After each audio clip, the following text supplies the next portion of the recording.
दुनिया ने जाना as a voice of Assam. 19 सितंबर 2025 में वो सिंगापुर एक नॉर्थ ईस्ट इंडिया फेस्टिवल के लिए गए थे और वहीं वो अपने दोस्तों के साथ एक यार्ड ट्रिप पर गए। लेकिन उनके मौत के बाद भी बहुत सारे सवाल जिंदा थे। जोंकी के एक्सीडेंट के बाद जुबिन टूटे, लेकिन उन्होंने उसकी यादों को गले लगाए रखा। सबसे पर्सनल ट्रिब्यूट उनके वाइफ गरिमा सैकिया ने दिया है, जिन्होंने अनाउंस किया जुबिन गर्ग का लास्ट प्रोजेक्ट या लास्ट फिल्म रोई रोई बिनाले। डेट था 19 सितंबर 2025। सिंगापुर में वो आदमी जिसने असम की आवाज को दुनिया तक पहुंचाया, वो समंदर में बेहोश मिला। डॉक्टरों ने कोशिश की और लोगों ने दुआ की, लेकिन वो आवाज जो लाखों घरों में या लाखों दिलों में गूंजती थी, वो आवाज हमेशा के लिए खामोश हो गई। असम रोया, पूरा भारत रोया। जो गलियां पहले उसके गानों से गूंजती थी, आज वहां सिर्फ मातम और शोक था। लेकिन इस दर्द को समझने के लिए हमें लौटना होगा उस शुरुआत तक, उस दुनिया तक जिसे दुनिया ने जाना as a voice of Assam.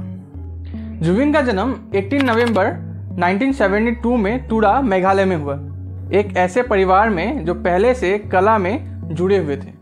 पापा मोहिनी मोहन बोरठाकुर जो कि एक मैजिस्ट्रेट थे और कविता लिखते थे कपिल ठाकुर के नाम से, और माँ आइली बोरठाकुर वो एक टैलेंटेड सिंगर थी। उन्होंने ही छोटे जुबिन को सुरों का जादू सिखाया था। बहन जोंकी भी एक टैलेंटेड सिंगर थी, पर 2002 में एक एक्सीडेंट में उन्होंने अपनी जान गंवाई। जोंकी के एक्सीडेंट के बाद जुबिन टूटे, लेकिन उन्होंने उसकी यादों को गले लगाए रखा। जुबिन हर वक्त एक बात कहते थे कि जोंकी के जाने के बाद मैं अकेला नहीं गाता, जोंकी भी मेरे साथ हर गाना में गाना गाती है।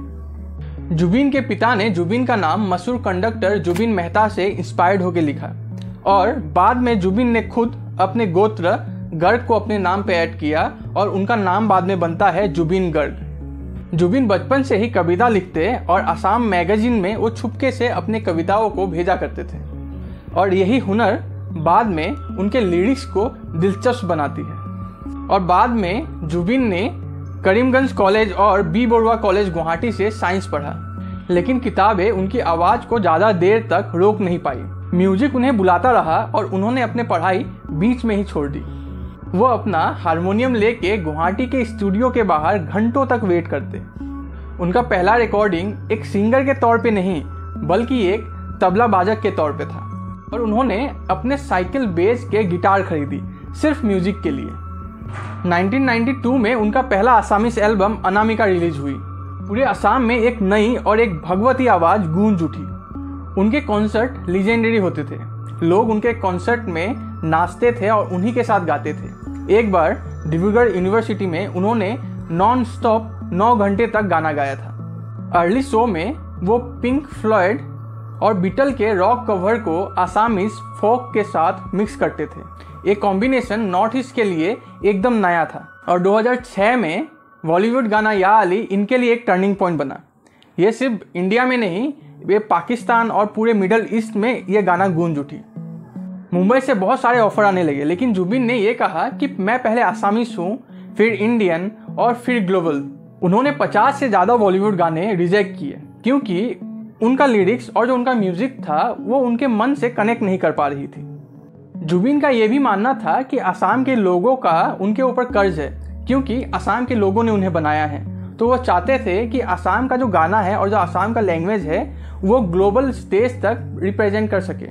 और वो ये भी चाहते थे कि जो असमीज फिल्म इंडस्ट्री है इसे भी एक मुकाम मिले जैसे बाकी मूवी या जैसे हिंदी मूवी या साउथ के मूवी को मिलती है। और वो रात दिन इसी के लिए काम करते थे नॉन स्टॉप। जुबिन सिर्फ सिंगर नहीं थे, वो कंपोज भी करते थे, लिरिक्स भी लिखते थे। वो एक बेहतरीन एक्टर थे, डायरेक्टर थे और बहुत सुंदर पेंटिंग भी करते थे। ईयर 2000 में उन्होंने अपना पहला फिल्म डायरेक्ट किया, नाम तुमी मूर माथु मूर। उन्होंने 40 से ज़्यादा लैंग्वेजों में 38,000 से ज़्यादा गाना गाया है और एक रिकॉर्ड भी है उनका कि उन्होंने सिर्फ एक रात में 36 गाना रिकॉर्ड किया था।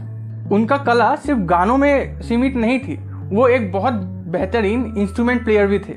वो 10 से ज़्यादा इंस्ट्रूमेंट बजा लेते थे, जैसे कि तबला, गिटार, हारमोनियम, कीबोर्ड और बहुत सारे। उन्होंने 2009 में नेशनल फिल्म अवार्ड जीता म्यूजिक डायरेक्शन के लिए। जुबिन की एक खासियत थी कि वो रात को पेंटिंग बनाते थे और अपने दोस्तों को गिफ्ट करते थे, लेकिन ये पेंटिंग उन्होंने पब्लिक तक पहुंचने नहीं दी। एक इतने बड़े कलाकार होने के कारण वो गानों से, संगीत से घिरे रहते थे, लेकिन इसके बावजूद और एक चीज़ थी जिनसे वो घिरे रहते थे, वो था कंट्रोवर्सी। क्योंकि जुबिन अपने बातों को रखने से डरते नहीं थे। वो बहुत निर्दयता से अपने बातों को रखते थे और लोगों को अपना मैसेज भेजा करते थे और कभी सच बोलने से घबराते बिल्कुल नहीं थे। और 2019 में उनके रिमार्क्स ब्राह्मण्स के ऊपर एक कंट्रोवर्सी बन गई। वो खुद भी एक ब्राह्मण फैमिली से बिलोंग करते थे, लेकिन वो खुद को ब्राह्मण्स मानते नहीं थे। जब लोग उनसे पूछते थे कि आप इसे क्यों नहीं मानते हैं, तो वो उनका कहना था उनके लिए सिर्फ एक ही धर्म है और वो है इंसान। वो खुद को सिर्फ एक इंसान कहते थे। और 2024 में उन्होंने कहा कि कृष्ण सिर्फ एक आदमी है, भगवान नहीं। इस बात पर जो रिलीजियस ग्रुप थे उन्होंने इन पर बैन लगा दिया था, लेकिन इसके बावजूद भी उनके दिल में एक बहुत बड़ा इंसान छुपा था। उन्होंने स्कूल बनाया और एजुकेशन फंड किया, फ्लड विक्टिम्स और ऑर्फनेज की मदद की। 2020 में असम फ्लड के दौरान वो खुद रात को राशन लेके पहुंचे लोगों तक बिना मीडिया को सूचना दिए।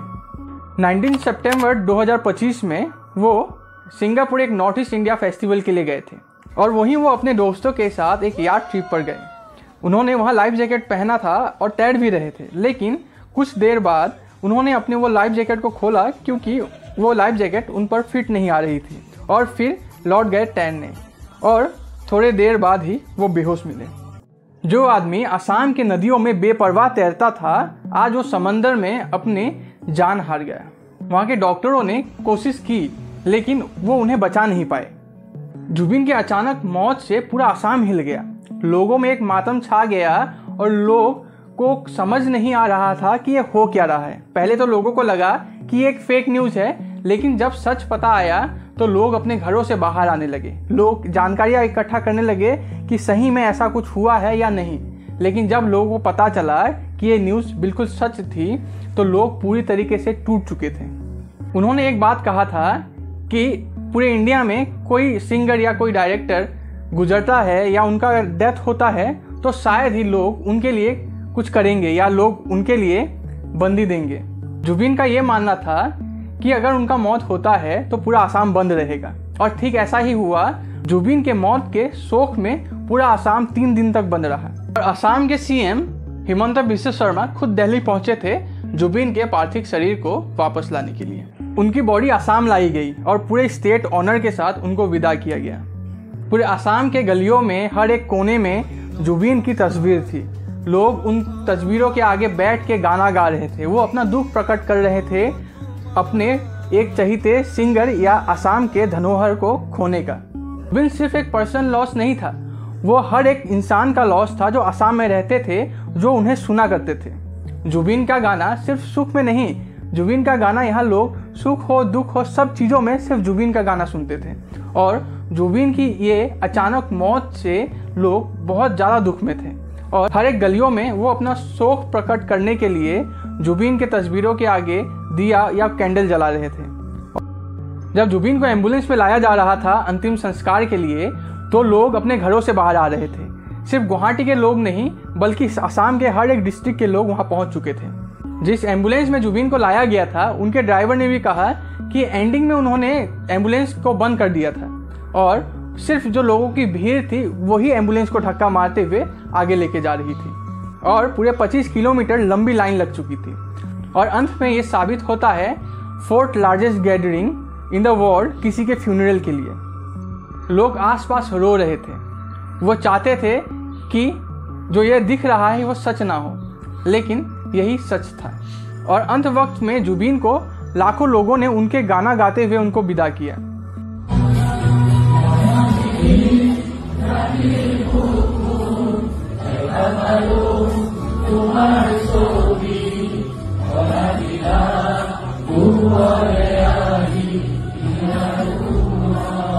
जुबिन ट्रेडिशन और मॉडर्निटी का एक कल्चरल ब्रिज था। जुबिन गर्ग को भूपेन हाजरिका का सक्सेसर माना जाता था, लेकिन आज वही जुबिन गार्ग हमारे बीच नहीं रहे। उनके जाने के बाद भी उनका गाना प्यार, भागवती और असम के लिए एक गर्व का एंथम बना रहेगा। लेकिन उनके मौत के बाद भी बहुत सारे सवाल जिंदा थे। लोगों की डिमांड के बाद उनका सेकंड पोस्टमार्टम किया गया। पहला ऑटोप्सी रिपोर्ट सिंगापुर के द्वारा रिलीज किया गया था, जहां उन्होंने ये बताया कि जुबिन की मौत पानी में डूबने के कारण हुई, लेकिन लोगों के अंदर एक शक था, इसीलिए उन्होंने डिमांड किया सेकंड पोस्टमार्टम का। और second postmortem Guwahati medical college में किया गया और उस ऑटोप्सी रिपोर्ट में भी यही साबित हुआ कि उनका मौत सिर्फ डूबने के कारण हुई है। लेकिन फिर भी असम की जनता शांत नहीं हुई है, क्योंकि लोगों का ये मानना था कि जुबिन पहले से बीमार थे और बीमार होने के बावजूद भी उन्हें लेके जाया गया सिंगापुर शो करने के लिए। तो लोगों का ये सवाल है, क्या जुबिन को सिर्फ पैसों के लिए इस्तेमाल किया जा रहा था? और लोगों ने जिन पे सवाल उठाया वो अब तक लोगों के सामने आ नहीं रहे हैं। अब तक 3 लोगों के ऊपर संगीन आरोप लगे हैं। पहला श्याम कानू महंतो, जो कि उस नॉर्थ ईस्ट फेस्टिवल का ऑर्गेनाइजर था, और दूसरा उनका खुद का मैनेजर सिद्धार्थ शर्मा, और तीसरा था शेखर ज्योति गोस्वामी। सवाल उठे ये कैसे हुआ और कौन जिम्मेदार है। इन्हीं सवालों को ढूंढने के लिए असम पुलिस ने सीआईडी के साथ एक स्पेशल इन्वेस्टिगेशन टीम बनाई। एसआईटी ने एक लुकआउट नोटिस इशू किया। उन्होंने जुबिन के एक बैंडमेट शेखर ज्योति गोस्वामी को भी डिटेन किया है पूछताछ के लिए। और कई बार रेड की गई है फेस्टिवल ऑर्गेनाइज करने वाले श्याम कानू महंतो और जुबिन के मैनेजर सिद्धार्थ शर्मा के घर पे। कहीं डिस्ट्रिक्ट पे एफआईआर रजिस्टर्ड की गई है जुबिन के प्रति उनके नेग्लिजेंसी को लेकर। असम के सीएम हिमंता बिस्वा शर्मा ने साफ तौर पे कहा है कि जो भी इसमें शामिल है उसे बख्शा नहीं जाएगा। और गवर्नमेंट ने श्याम कानू महंतो के ऊपर बहुत सारे ठोस कदम उठाए हैं। गवर्नमेंट ने श्याम कानू महंतो के आने वाले सारे इवेंट्स पे बैन लगाया है जब तक ये इन्वेस्टिगेशन पूरा नहीं हो जाता। ट्रांसपेरेंसी के लिए सीएम ने गुवाहाटी हाई कोर्ट के चीफ जस्टिस को एक लेटर लिखकर एक जुडिशियल कमीशन की डिमांड की जो एक सिटिंग जज के अंदर हो। जुबिन के फैंस ने प्रोटेस्ट किया और सिद्धार्थ शर्मा के घर को चारों तरफ से घेर लिया और पुलिस के वैन पे भी पथराव किया गया। जुबिन की मौत फॉरेन लैंड पे हुई, इसीलिए इंटरनेशनल लॉ इस इन्वेस्टिगेशन को स्लो कर रहा है। जुबिन के मैनेजर सिद्धार्थ शर्मा में बहुत सारे एलिगेशन लगे हैं और 27 सितंबर को उन्होंने एक सोशल मीडिया में पोस्ट दिया है कि वो आना चाहते हैं बाहर, लेकिन उन्हें डर है कि शायद उन्हें अपनी जान गंवानी पड़ सकती है, क्योंकि जुबिन के फैंस बहुत ज़्यादा गुस्से में हैं। और जुबिन के फैमिली ने भी सीआईडी को कंप्लेंट दिया है। जब जनता के इमोशंस भड़क रहे थे तो सीएम हिमंता बिस्वा शर्मा ने एक अपील की। उन्होंने उस अपील में कहा कि असम जुबिन का घर है और लोगों से ये रिक्वेस्ट की कि वो शांति बनाए रखें। और लेकिन अपोजिशन के लीडर ने गहरी इन्वेस्टिगेशन की मांग की है। और इसी शोर शराबे के बीच असम के सीएम हिमंता बिस्वा शर्मा ने श्याम कानू महंतो और जुबिन के मैनेजर सिद्धार्थ शर्मा के लिए एक डेडलाइन घोषित किया है और वो डेडलाइन है अक्टूबर 6। हिमंता बिस्वा शर्मा ने साफ तौर पे कहा है अगर वो 6 अक्टूबर तक सरेंडर या असम वापसी नहीं करते हैं तो उनके खिलाफ ठोस से ठोस कदम उठाई जाएगी और एक पुलिस टीम का गठन किया जाएगा जो रेस्पॉन्सिबल होगा उन्हें फिर वापस लाने के लिए।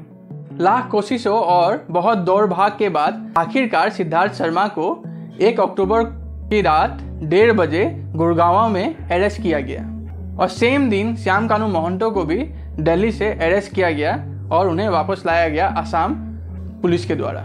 जुबिन के ट्रिब्यूट और मेमोरी में लोग बहुत सारे स्टेप्स ले रहे हैं। जय हिंद क्लब ने ट्री प्लांट किया है उनके मेमोरी में। कुछ बिहार में रास मेला का एक स्टेज उनके नाम पे रखा गया है और वहाँ उनका एक स्टैचू भी बनाया जाएगा। उनके टेक्स्ट बुक में जुबिन गार्ग का जिक्र होगा। सबसे पर्सनल ट्रिब्यूट उनके वाइफ गरिमा सैकिया ने दिया है, जिन्होंने अनाउंस किया जुबिन गार्ग का लास्ट प्रोजेक्ट या लास्ट फिल्म रोई रोई बिनाले रिलीज किया जाएगा, जो कि जुबिन गार्ग का एक अधूरा सपना रह गया था। आज भी एक सवाल बाकी है, क्या यह सिर्फ एक एक्सीडेंट था? जो इंसान जिंदगी से इतना भरा हुआ था वो एक पल में कैसे चला गया? असम और भारत इसका एक आंसर मांग रही है, क्योंकि जुबिन सिर्फ एक सिंगर नहीं था, वो रेवोल्यूशन था। वो असम के लोगों का आवाज़ था और ऐसी आवाज़ कभी नहीं मरती, वो हमेशा जिंदा रहती है और इसे हम जिंदा रखेंगे उनके गानों के तौर पे, उनके यादों के तौर पे, अपने दिल में हमेशा के लिए। पूरे असम के जनता के तरफ से मेरी एक रिक्वेस्ट रहेगी असम गवर्नमेंट के लिए कि जो भी गुनहगार है या जो भी रेस्पॉन्सिबल है जुबिन गार्ग के डेथ के लिए, उन्हें कठोर से कठोर सज़ा मिले और उन्हें बख्शा ना जाए। तो आज की कहानी जुबिन गार्ग यानी असम के जुबिन दा के ऊपर थी। तो आशा करता हूँ आपको ये वीडियो पसंद आया हो। तो आज के लिए बस इतना ही, तब तक के लिए जय हिंद, जय भारत।